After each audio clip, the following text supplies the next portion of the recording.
નમસ્કાર વિદ્યાર્થી મિત્રો, ત્રીજા ચેપ્ટરમાં છેલ્લે આપણે ઓહમનો નિયમ અને એનું સદિશ સ્વરૂપ આપણે ભણ્યા.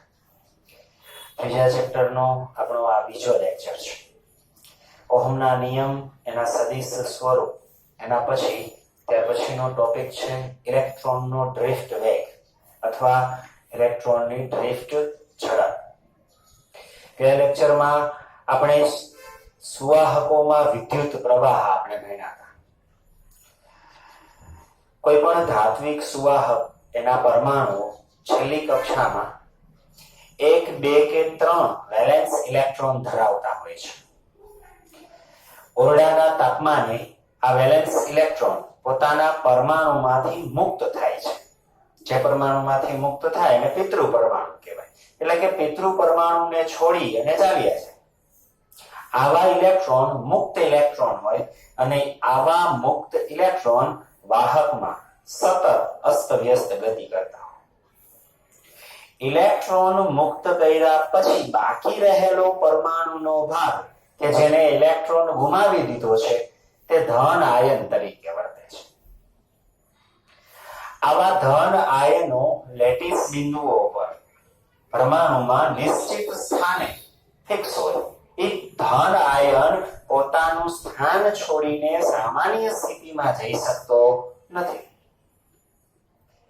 પણ મુક્ત થઈ ગયેલો ઇલેક્ટ્રોન આ ધન આયનો વચ્ચેના અવકાશમાં સતત અસ્તવ્યસ્ત ગતિ કરતા હોય છે.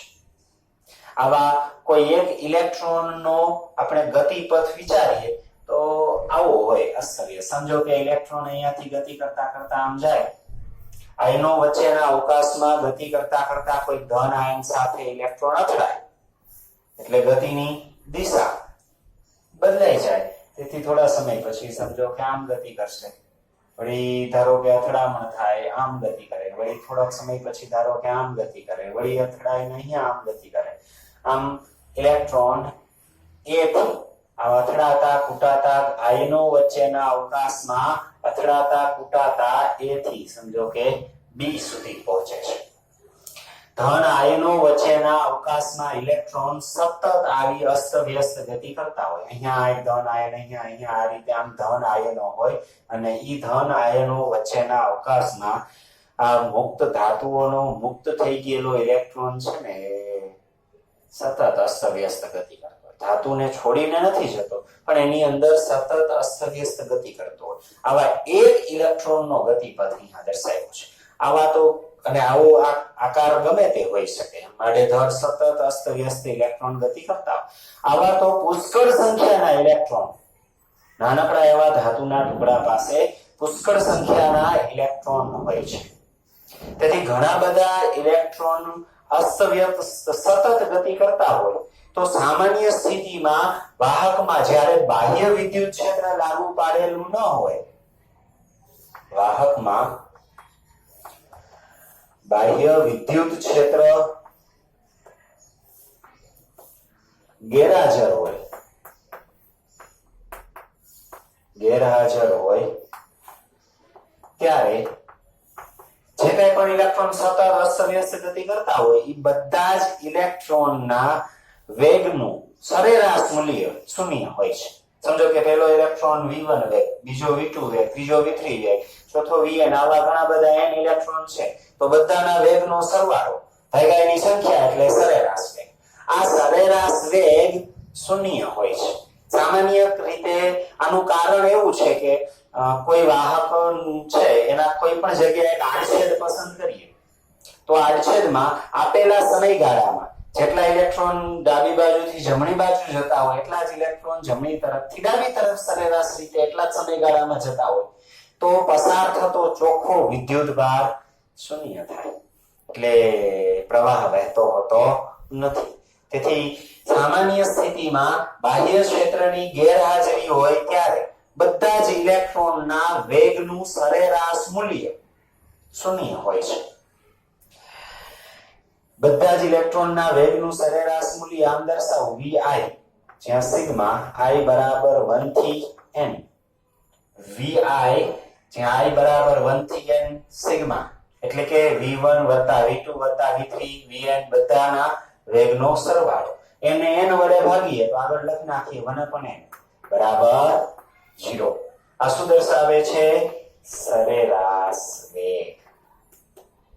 તેથી બાહ્ય ક્ષેત્રની ગેરહાજરી હોય ત્યારે, બાહ્ય ક્ષેત્ર હાજર નથી, આવી સ્થિતિમાં વાહકની અંદર ઇલેક્ટ્રોનનો સરેરાશ વેગ શૂન્ય છે.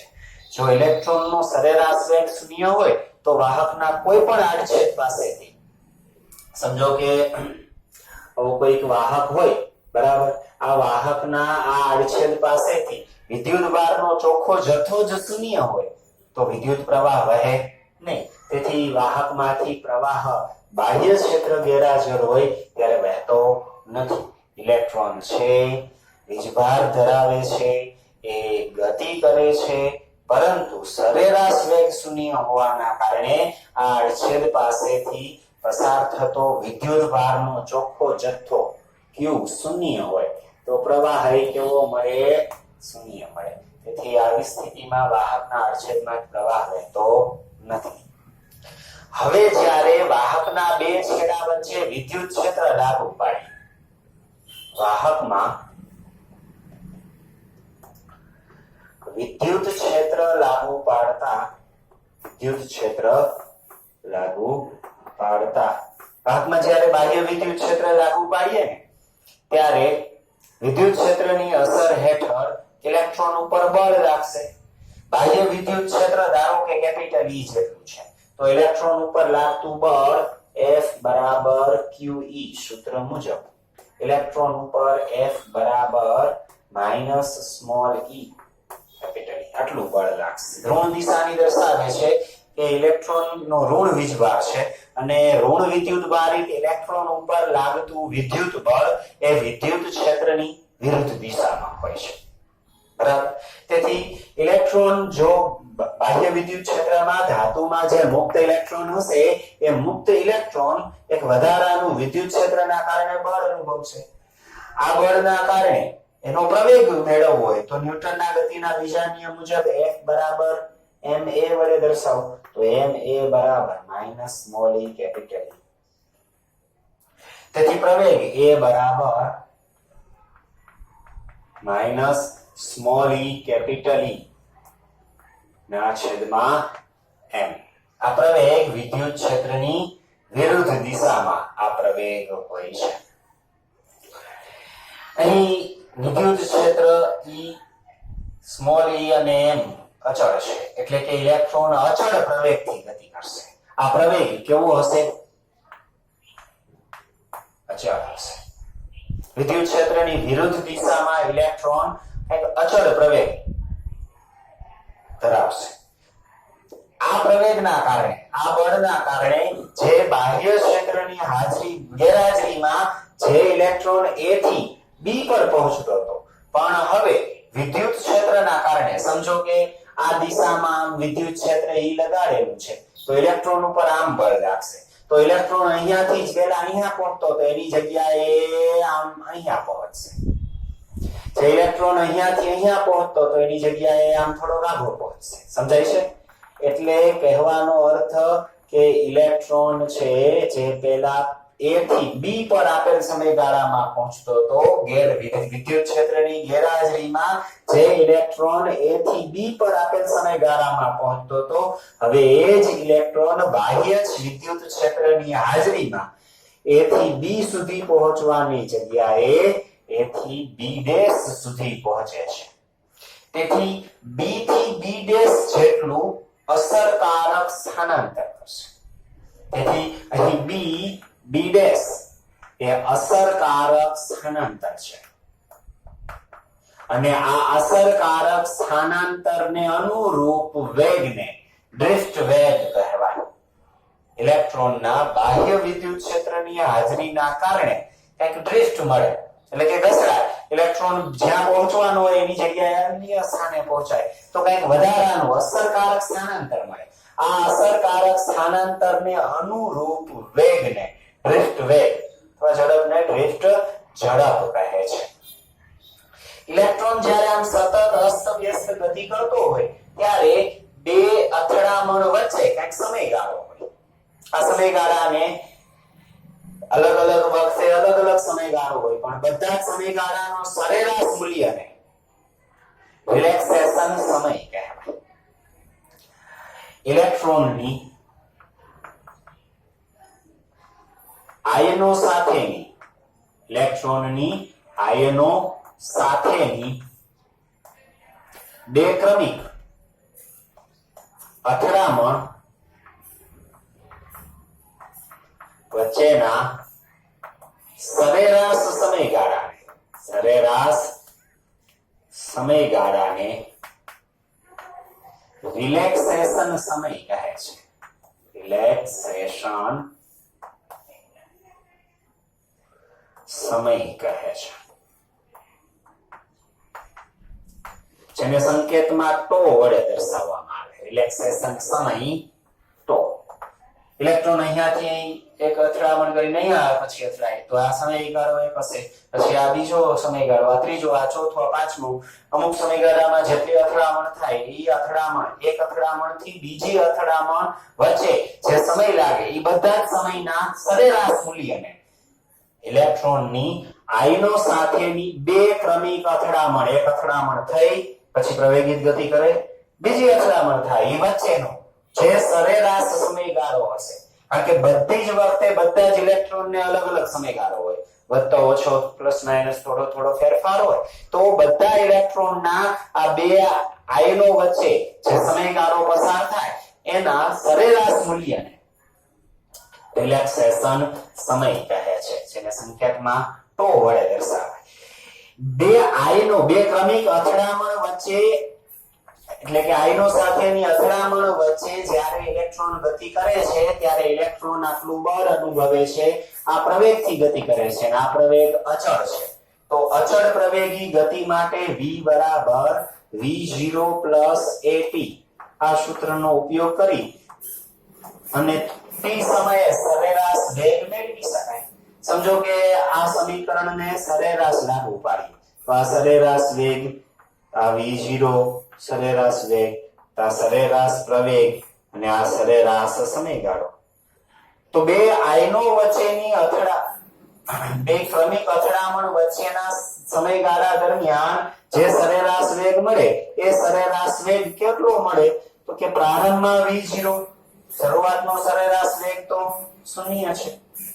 વધતા પ્રવેગ અચળ છે તો એનો સરેરાશ તો એટલો ને એટલો રહેશે, એટલે સ્મોલ e કેપિટલ e ના છેદમાં m.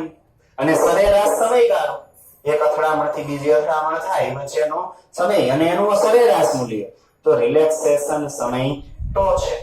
આ વેગ એ ડ્રિફ્ટ વેગ vd છે. તેથી vd બરાબર minus small e capital e m ટો. આ ઋણ નિશાની સૂચવે કે ઇલેક્ટ્રોનનો ડ્રિફ્ટ જે વેગ છે એ વિદ્યુત ક્ષેત્રની વિરુદ્ધ દિશામાં હોય. મૂલ્ય તરીકે ડ્રિફ્ટ ઝડપ લખવી હોય તો ડ્રિફ્ટ ઝડપ vd બરાબર સ્મોલ e કેપિટલ e ના છેદમાં m ઇન્ટુ ટો. આ ઇલેક્ટ્રોનની ડ્રિફ્ટ ઝડપ છે. આમ બાહ્ય વિદ્યુત ક્ષેત્રની ગેરહાજરીમાં ઇલેક્ટ્રોન છે કોઈ વિદ્યુત ક્ષેત્ર વડે બળ ન અનુભવે, પણ જેવું બાહ્ય ક્ષેત્ર લાગુ પાડીએ કે તરત જ બાહ્ય ક્ષેત્રની હાજરીમાં ઇલેક્ટ્રોન છે એ ધાતુઓમાં, વાહકોમાં બળ અનુભવે અને ઈ બળની અસર હેઠળ જ્યાં પહોંચવાનું હોય એનાથી કંઈક અલગ સ્થાને ડ્રિફ્ટ થાય, એટલે કે સ્થાનાંતરિત થાય. બરાબર. આ ડ્રિફ્ટના કારણે, અસરકારક સ્થાનાંતરના કારણે જે ઝડપ મેળવે છે એને ડ્રિફ્ટ ઝડપ અથવા ડ્રિફ્ટ વેગ કહે છે. ડ્રિફ્ટ વેગ સદિશ સ્વરૂપે vd બરાબર માઈનસ સ્મોલ e સદિશ e છેદમાં m ઇન્ટુ ટો, જ્યાં ટો એ રિલેક્સેશન સમય છે. ઇલેક્ટ્રોનની આયનો સાથેની બે ક્રમિક અથડામણ વચ્ચેનો સરેરાશ સમયગાળો એ રિલેક્સેશન સમય છે. તો આ ડ્રિફ્ટ ઝડપ એનું સૂત્ર છે. હવે આ સૂત્રનો ઉપયોગ કરી અને ડ્રિફ્ટ ઝડપ અને પ્રવાહ, વિદ્યુત પ્રવાહ બંને વચ્ચેનો સંબંધ મેળવીએ.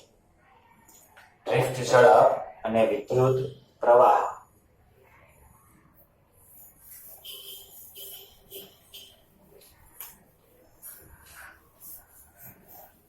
ધારો કે એક વાહકમાં બાહ્ય વિદ્યુત ક્ષેત્રની અસર હેઠળ ઇલેક્ટ્રોન આટલો ડ્રિફ્ટ વેગ ધરાવે છે vd બરાબર સ્મોલ e કેપિટલ E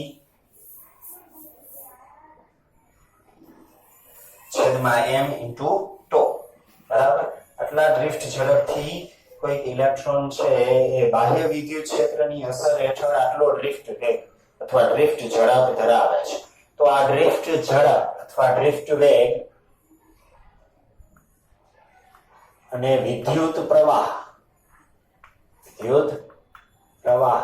આ બંને વચ્ચેનો સંબંધ મેળવીએ ડ્રિફ્ટ વેગ અને વિદ્યુત પ્રવાહ અથવા વિદ્યુત પ્રવાહ ઘનતા આ બંને વચ્ચે સંબંધ ડ્રિફ્ટ વેગ આપણે vd વડે દર્શાવીએ વિદ્યુત પ્રવાહ I વડે દર્શાવીએ તો આ ડ્રિફ્ટ વેગ vd અને પ્રવાહ I એ બંને વચ્ચેનો સંબંધ આપણે મેળવીએ સમજો કે આવો એક વાહક છે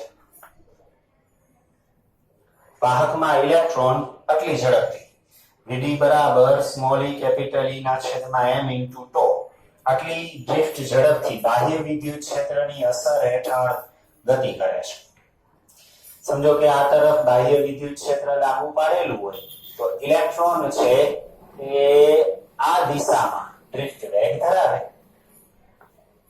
આ તરફ આમ ઇલેક્ટ્રોન છે ડ્રિફ્ટ વેગ ધરાવતો હોય કારણ કે ઇલેક્ટ્રોનનો ડ્રિફ્ટ વેગ બાહ્ય વિદ્યુત ક્ષેત્રની વિરુદ્ધ દિશામાં હોય છે સમજો કે ડેલ્ટા ટી જેટલા સમયગાળામાં અહીંયા કણે આડ છેદ પાસે ધારો કે આડ છેદ પાસે રહેલો ઇલેક્ટ્રોન અહીંયા પહોંચે છે ધારો કે ડેલ્ટા ટી જેટલા સમયમાં કોઈ એક ઇલેક્ટ્રોન અહીંયા છે એ અહીંયા પહોંચે છે તો આ ડ્રિફ્ટ ઝડપના કારણે એને કાપેલું અંતર એટલે કે આ બંને વચ્ચેનું અંતર ઝડપ બરાબર અંતરના છેદમાં સમય મુજબ અંતર બરાબર ઝડપ ગુણ્યા સમય અંતર બરાબર શું થાય ઝડપ ગુણ્યા સમય ડ્રિફ્ટ ઝડપથી જો ઇલેક્ટ્રોન અહીંયાથી અહીંયા પહોંચતો હોય તો એને કાપેલું અંતર એની ઝડપ છે vd અને સમયગાળો છે ડેલ્ટા ટી તો આ બે આડછેદ વચ્ચે કેટલું અંતર હશે vd ડેલ્ટા ટી જેટલું અંતર હશે તો ડેલ્ટા ટી સમયગાળામાં આ ઇલેક્ટ્રોન ડ્રિફ્ટ વેગ વડે આ તરફ આ આડછેદમાંથી અહીંયાથી અહીંયા પહોંચતો હોય તો આ વચ્ચેના વિસ્તારમાં આ બે આડછેદ વચ્ચેના વિસ્તારમાં જેટલા ઇલેક્ટ્રોન હશે એ બધાય આ આડછેદમાંથી પસાર થશે અને એ ઇલેક્ટ્રોનના વીજભાર પરથી આડછેદમાંથી પસાર થતો વીજભાર આપેલા સમયગાળામાં એ વીજભાર શોધી સમયગાળા સાથે ગુણોત્તર કરીને પ્રવાહ મેળવી શકાય તો અહીંયા ધારો કે આ આડછેદનું ક્ષેત્રફળ a છે તો આ આડછેદમાંથી ડેલ્ટા ટી સમયમાં પસાર થતો વીજભાર મેળવવા માટે આપેલા આ ભાગના આ નળાકારનું કદ લખીએ તો નળાકારનું અસરકારક નળાકારનું કદ નળાકાર માટે કદ એટલે આડછેદનું ક્ષેત્રફળ ગુણ્યા લંબાઈ આડછેદના ક્ષેત્રફળ અને લંબાઈ આ બંનેનો ગુણાકાર નળાકારનું કદ આપે અહીં લંબાઈ કેટલી છે vd ડેલ્ટા ટી જેટલી અહીંયાથી અહીંયા સુધીના આ ભાગની વાત કરીએ તો એટલા વિસ્તારમાં લંબાઈ vd ડેલ્ટા ટી અને ક્ષેત્રફળ a છે તો એટલા ભાગના નળાકારનું કદ vd ડેલ્ટા ટી * a જેટલું થશે આટલા કદમાં ઇલેક્ટ્રોનની સંખ્યા એકમ કદમાં ઇલેક્ટ્રોનની સંખ્યા એકમ કદમાં ઇલેક્ટ્રોનની સંખ્યા સ્મોલ n જેટલી હોય એટલે કે જેને સંખ્યા ઘનતા કહે છે એકમ કદમાં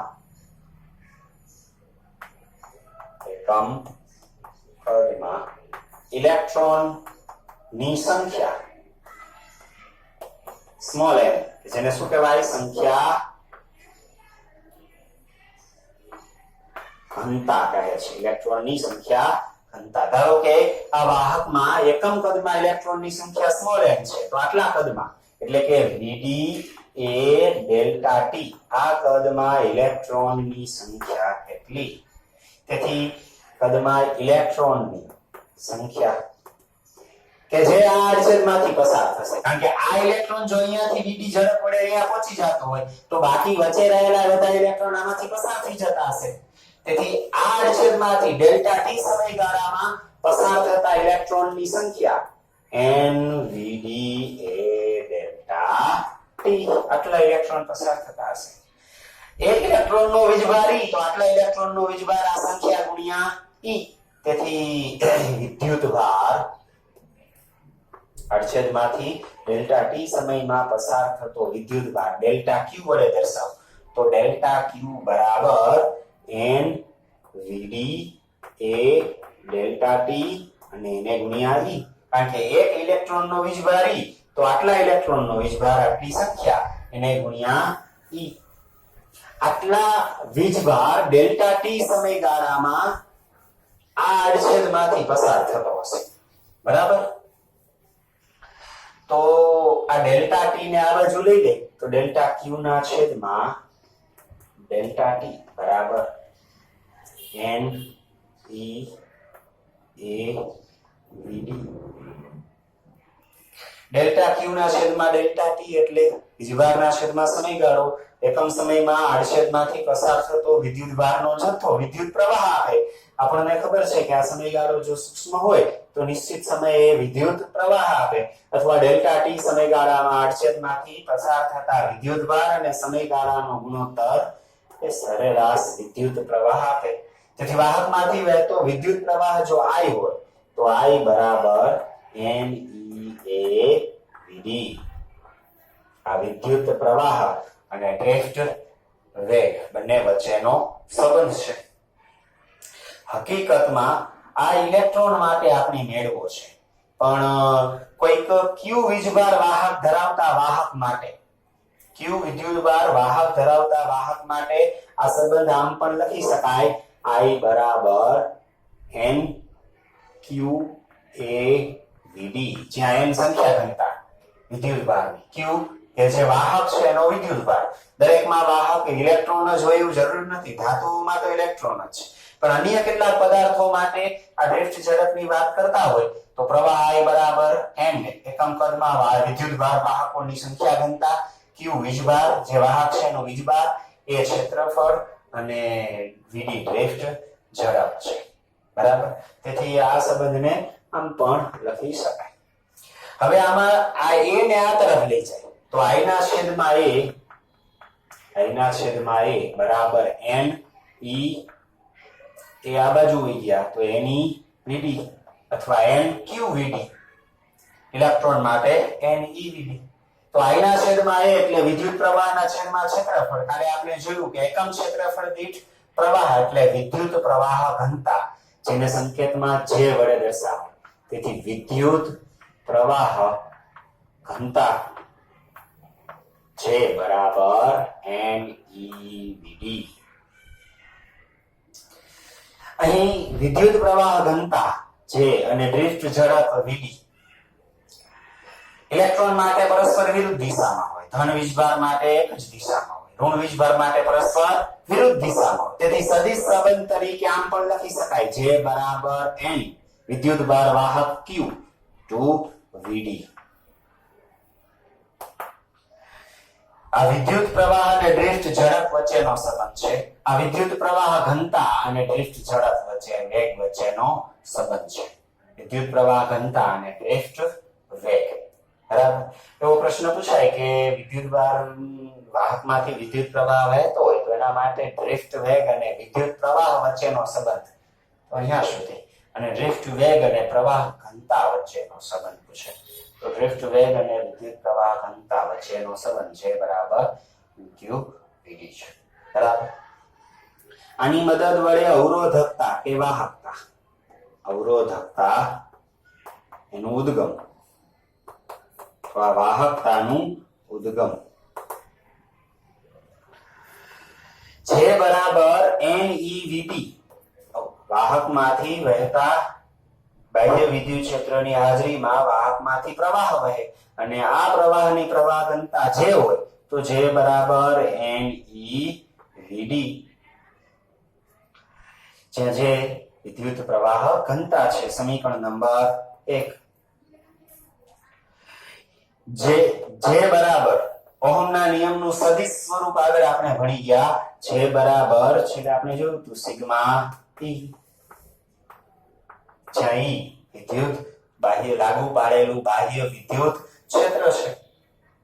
ઓહમના નિયમનું આ સદિશ સ્વરૂપ હવે આપણે છેલ્લે ભણ્યા હતા. જે બરાબર સિગ્મા E.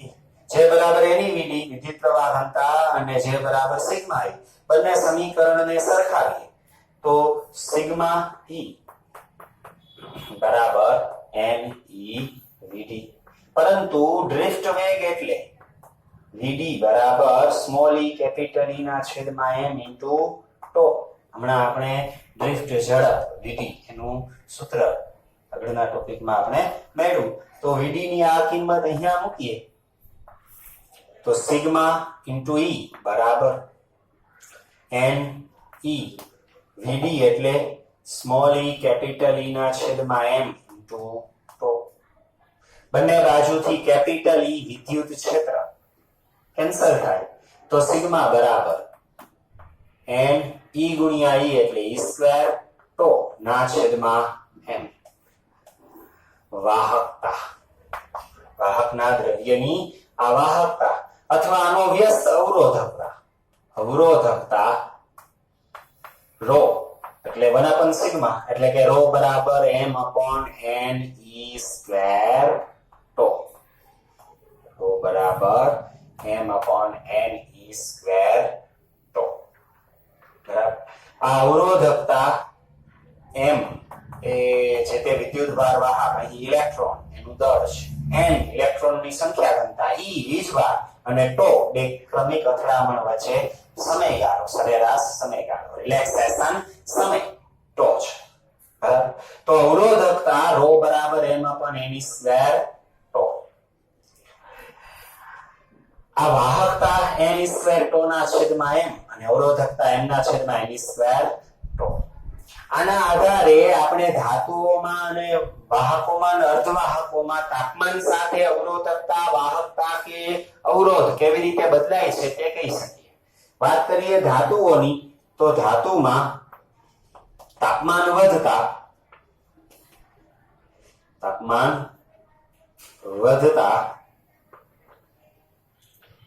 જેમ ધાતુઓનું તાપમાન વધારે ધાતુઓને ગરમ કરીએ તો ધાતુઓના તાપમાન વધવાથી આયનો છે એ મધ્યમાન સ્થાનની આસપાસ દોલનો કરે. જે લેટિસ બિંદુઓ પર ફિક્સ આયનો છે એ મધ્યમાન સ્થાનની આસપાસ દોલન કરે તો ઇલેક્ટ્રોનની આયનો સાથેની અથડામણ ઝડપી થાય. જો ઇલેક્ટ્રોન આયનો સાથે ઝડપથી અથડાય એટલે કે ઓછા સમયગાળામાં અથડાય તો રિલેક્સેશન સમય ટો ઘટે. અને જો ટો ઘટે તો ટો છેદમાં છે. સામાન્ય સ્થિતિમાં તાપમાન સાથે સંખ્યા ઘનતા વીજભાર અને દળ અચળ છે. તેથી m n અને E અચળ હોય ધાતુમાં તાપમાન સાથે બદલાતા નથી પણ ટો રિલેક્સેશન સમય ઘટે છે. તાપમાન વધારવાથી પરમાણુઓ છે ને મધ્યમાન સ્થાનની આસપાસ દોલન કરે એટલે પરમાણુ પરનો ધન આયન છે એ દોલનો કરતા ફરવાથી ઇલેક્ટ્રોન સાથે જે અથડાવાનો એનાથી વેલા અથડાઈ જાય એટલે કે આયનો વચ્ચેનો બે અથડામણ વચ્ચેનો સમયગાળો છે એ ઘટી જાય. અને જો રિલેક્સેશન સમય ટો ઘટે તો અવરોધકતા રો વધે. અને r બરાબર રોયલ ના છેદમાં a પરથી અવરોધકતા વધે તો અવરોધ વધે. તેથી ખાસ યાદ રાખશું ધાતુઓમાં તાપમાન વધતા અવરોધકતા ધાતુઓની વધે છે અને અવરોધમાં વધારો થાય છે. પણ વાત કરીએ અર્ધવાહકની તો અર્ધવાહકમાં સિલિકોન જર્મેનિયમ વગેરે જેવા અર્ધવાહકમાં તાપમાન વધતા લગભગ m e અને ટો અચળ હોય. બહુ કઈ જાજો ફેરફાર રિલેક્સેશન સમયમાં થતો નથી. m દળ અચળ, ઇલેક્ટ્રોનનો વીજભાર વિદ્યુતભાર વાહકો ઇલેક્ટ્રોન અને હોલ હોય એનો વીજભાર અચળ હોય અને રિલેક્સેશન સમયે ખાસ બદલાતો નથી. પણ વિદ્યુતભાર વાહકોની સંખ્યા બદલાય. તાપમાન વધતા સહસંયોજક બળમાં પુષ્કળ પ્રમાણમાં અર્ધવાહકની અંદર ભંગાણ સર્જાય. તેથી પુષ્કળ સંખ્યામાં ઇલેક્ટ્રોન હોલના જોડકા રચાય. પરિણામે ઇલેક્ટ્રોનની સંખ્યા ઘનતા n વધે છે. અર્ધવાહકમાં તાપમાન વધતા સ્મોલ n સંખ્યા ઘનતા ઇલેક્ટ્રોનની સંખ્યા ઘનતા વધે છે અને ઇલેક્ટ્રોનની સંખ્યા ઘનતા વધવાના કારણે સ્મોલ n જો વધે છેદમાં છે તો અવરોધકતા ρ ઘટે છે. તેથી ધાતુમાં તાપમાન વધારો તો અવરોધકતા વધે, પણ અર્ધવાહકમાં તાપમાન વધતા અવરોધકતા ઘટે છે.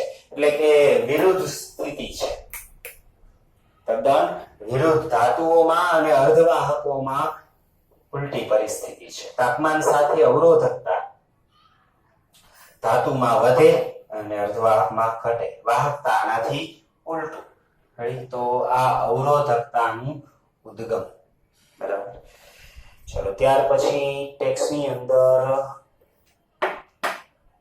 અને અનુરૂપ ઉદાહરણ આપેલું હશે.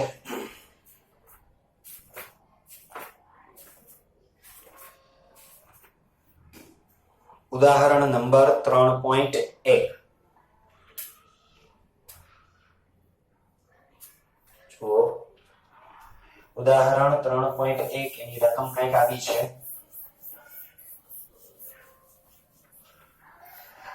રકમમાં બે પ્રશ્ન છે, A અને B. એમાં B માં બે પ્રશ્ન છે, 1 અને 2. પહેલા જોઈએ A. એમાં કીધું છે કે 1.5 એમ્પિયર પ્રવાહનું વહન કરતા અને 1.0 ગુણ્યા 10⁻⁷ મીટર વર્ગ જેટલું આડછેદનું ક્ષેત્રફળ ધરાવતા એક તારમાંથી વહન પામતા ઇલેક્ટ્રોન માટે સરેરાશ ડ્રિફ્ટ ઝડપ કેટલી હશે? સરેરાશ ડ્રિફ્ટ ઝડપ મેળવવાની છે. વિદ્યુત પ્રવાહ ઉદાહરણ 3.1. પહેલો પ્રશ્ન એ. વિદ્યુત પ્રવાહ વહે છે 1.5 એમ્પિયર. વાહકના આડછેદનું ક્ષેત્રફળ કેપિટલ A 10⁻⁷ મીટર સ્ક્વેર રકમમાં આપેલું છે. 10⁻⁷ મીટર વર્ગ જેટલું આડછેદનું ક્ષેત્રફળ છે. તો એ તારમાંથી વહન પામતા ઇલેક્ટ્રોનની સરેરાશ ડ્રિફ્ટ ઝડપ Vd એનું મૂલ્ય કેટલું હશે? રકમમાં કીધું છે કે કોપરની ઘનતા 9 × 10⁻³ કિલોગ્રામ પર ઘન મીટર છે અને પરમાણુ દળાંક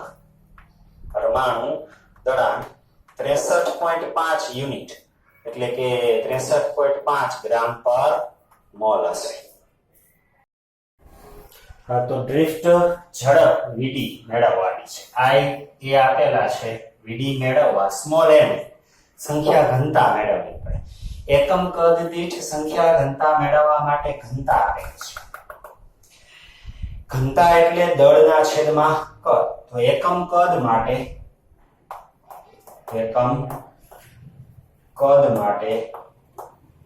દળ કેટલું હશે? 9 × 10⁻³ કિલોગ્રામ જેટલું દળ એકમ કદ માટે હશે. આટલા દળમાં પરમાણુ કેટલા એની સંખ્યા મેળવીએ અને જેટલા પરમાણુ એટલું રકમમાં કીધું છે કેટલા ઇલેક્ટ્રોન હશે. તેથી દરેક પરમાણુ એક એક ઇલેક્ટ્રોન આપે તો એને અનુરૂપ ઇલેક્ટ્રોનની સંખ્યા મળી જાય. તો એના માટે પહેલા પરમાણુની સંખ્યા મેળવીએ. એના અનુરૂપ દળાંક આપેલો છે 63.5 ગ્રામ પર મોલ એટલે કે 63.5 10⁻³ કિલોગ્રામ દળમાં પરમાણુની સંખ્યા એવો કેટલો અંક જેટલી 6.02 × 10⁻23. તો પછી અહીં દળ કેટલું આવ્યું? 9 × 10⁻³ કિલોગ્રામ એકમ કદ માટે. તો આટલા દળમાં પરમાણુની સંખ્યા કેટલી હશે? તો આ પરમાણુની સંખ્યા બરાબર 6.02 × 10⁻23 9 × 10⁻³ ના છેદમાં 63.5 10⁻³ જેટલી પરમાણુની સંખ્યા હશે. રકમમાં એવું કીધું છે કે ધારો કે દરેક કોપરનો પરમાણુ લગભગ એક વાહક ઇલેક્ટ્રોન આપે છે. એટલે કે દરેક પરમાણુ એક એક ઇલેક્ટ્રોન. તો જેટલા પરમાણુ એટલા ઇલેક્ટ્રોન. તેથી ઇલેક્ટ્રોનની સંખ્યા અને એકમ કદ માટે ઇલેક્ટ્રોનની સંખ્યા એટલે સંખ્યા ઘનતા સ્મોલ n બરાબર સાદુરૂપ આપીએ તો 6.02 એને ગુણ્યા 9 એને ભાગ્યા 63.5 0.8532 ગુણ્યા 10 માઈનસ 3 અંશમાં જાય પ્લસ 3 3 ને 3 6 23 ને 6 29 ઘાત એક ઘાત આપી દો તો 8.532 ગુણ્યા 10 ની 28 ઘાત પ્રતિ ઘન મીટર આટલા પરમાણુની સંખ્યા અથવા એકમ કદમાં ઇલેક્ટ્રોનની સંખ્યા અથવા સંખ્યા ઘનતા છે તો આની મદદ વડે ડ્રિફ્ટ ઝડપ vd બરાબર I ના છેદમાં n e તે પ્રવાહ 1.5 n સંખ્યા ઘનતા મળી ગયા 8.532 10 ની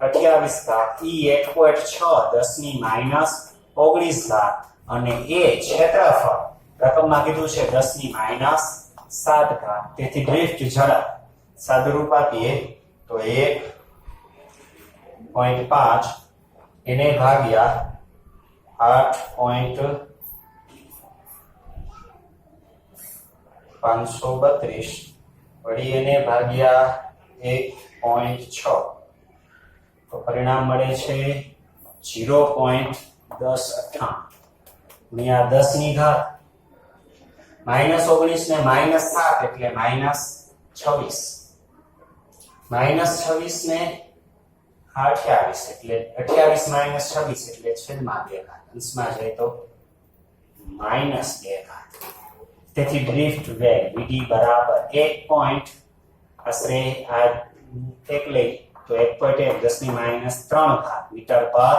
સેકન્ડ અથવા 1.1 મિલીમીટર પર સેકન્ડ ડ્રિફ્ટ ઝડપ આશરે 1.1 મિલીમીટર પર સેકન્ડ હશે હવે એમાં બીજો પ્રશ્ન છે બી એમાં કીધું છે કે ઉપરોક્ત મળેલ ડ્રિફ્ટ ઝડપને બે વાત સાથે સરખાવવાની છે પહેલું સામાન્ય તાપમાને કોપરના પરમાણુની ઉષ્મીય ઝડપ સાથે અને બીજું સુવાહકમાં ડ્રિફ્ટ ગતિ માટે જવાબદાર વિદ્યુત ક્ષેત્રની પ્રસરણની ઝડપ સાથે સરખામણી કરવાની છે બરાબર તો પેલા ડ્રિફ્ટ ઝડપને કોપરના પરમાણુની ઉષ્મીય ઝડપ સાથે ઓરડાના તાપમાને સામાન્ય તાપમાને ઉષ્મીય ઝડપ સાથે સરખાવીએ તો ઉષ્મીય ઝડપ 1/2 mv² બરાબર સરેરાશ ઉષ્મીય ઝડપ કેટલી હોય 3/2 kbt જેટલી હોય તો આની મદદ વડે પરમાણુની ઝડપ કેટલી હશે v બરાબર આ 2 કેન્સલ તો 3 kbt ના છેદમાં m અને વર્ગમૂળ તેથી v બરાબર વર્ગમૂળમાં 3 kb એટલે બોલ્ટ્ઝમાનનો અચળાંક 1.38 10 ની -23 ઘાત T તાપમાન સામાન્ય તાપમાન એટલે 27 અંશ સેલ્સિયસ આપણે 300 કેલ્વિન વડે દર્શાવીએ છેદમાં n દળ એક પરમાણુનું દળ આટલા પર એક મોલનું આટલું દળ 63.5 ગ્રામ કિલોગ્રામમાં રૂપાંતર કરી 10 ની -3 ઘાત કિલોગ્રામ આ કેટલાનું એક મોલનું ને તો એકનું અને ભાગ્યા મોલ એટલે 6.02 ગુણ્યા 10 ની 23 ઘાત ઈ છેદનો છેદ અંશમાં લખી કારણ કે 63.5 ગુણ્યા 10 ની -3 ઘાત કિલોગ્રામ ઈ 6.02 ગુણ્યા 10 ની 23 ઘાત પરમાણુનું દળ છે તો એક પરમાણુનું દળ અને ભાગ્યા એટલા આનો છેદનો છેદ અંશમાં અહીંયા આવશે તેથી ઝડપ v બરાબર વર્ગમૂળમાં સાદુરૂપ આપીએ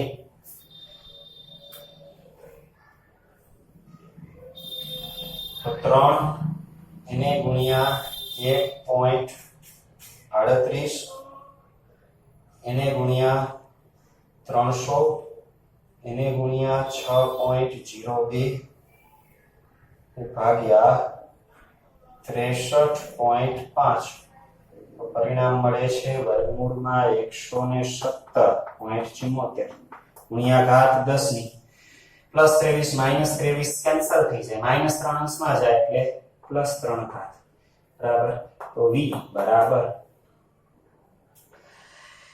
એક ઘાત આપી દઈએ તો વર્ગમૂળમાં 1177.4 ગુણ્યા 10 ની 2 ઘાત તો 1177 નું વર્ગમૂળ 1177.4 નું વર્ગમૂળ 34.3 છે 34.31 10 ની 2 ઘાતનું 1 ઘાત તેથી ઝડપ v બરાબર 343 મીટર પર સેકન્ડ ટૂંકમાં આ 10 ની 2 ઘાતના ક્રમની આ 10 ની -3 ઘાતના ક્રમની તેથી ડ્રિફ્ટ ઝડપ કરતા આ ઝડપ આશરે 10 ની 5 ઘાત જેટલી વધારે હોય ઉષ્મીય ઝડપ એ ડ્રિફ્ટ ઝડપથી 10 ની 5 ઘાત ગણી અથવા ડ્રિફ્ટ ઝડપ એ ઉષ્મીય ઝડપથી 10 ની 5 ઘાતમાં ભાગની અથવા 10 ની -5 ઘાત ગણી હોય બરાબર તો એની સાથેની સરખામણી બીજી સરખામણી કરવાની છે વિદ્યુત ક્ષેત્રના પ્રસરણની ઝડપ તો વિદ્યુત ક્ષેત્રના પ્રસરણની ઝડપ એટલે વિદ્યુત ચુંબકીય તરંગની ઝડપ 3 × 10 ની 8 ઘાત મીટર પર સેકન્ડ છે તો 3 × 10 ની 8 ઘાત મીટર સાથે સરખામણી કરીએ તો 8 અને આ -3 એટલે 10 ની 11 ઘાત આ ઝડપ છે એ આના કરતા ઇલેક્ટ્રોનની ડ્રિફ્ટ ઝડપ કરતા વિદ્યુત ક્ષેત્રના પ્રસરણની ઝડપ 10 ની 11 ઘાત ગણી અથવા વિદ્યુત ક્ષેત્રના પ્રસરણની ઝડપ કરતા ડ્રિફ્ટ ઝડપ 10 ની -11 ઘાત ગણી હોય છે બરાબર તો આ ઉદાહરણ 3.1 ઉદાહરણ 3.2 એમાં કેટલા પ્રશ્નો છે આવતીકાલે જોશું બરાબર સારું ચાલો વિદ્યાર્થી મિત્રો આજે અહીંયા સુધી રાખીએ નમસ્કાર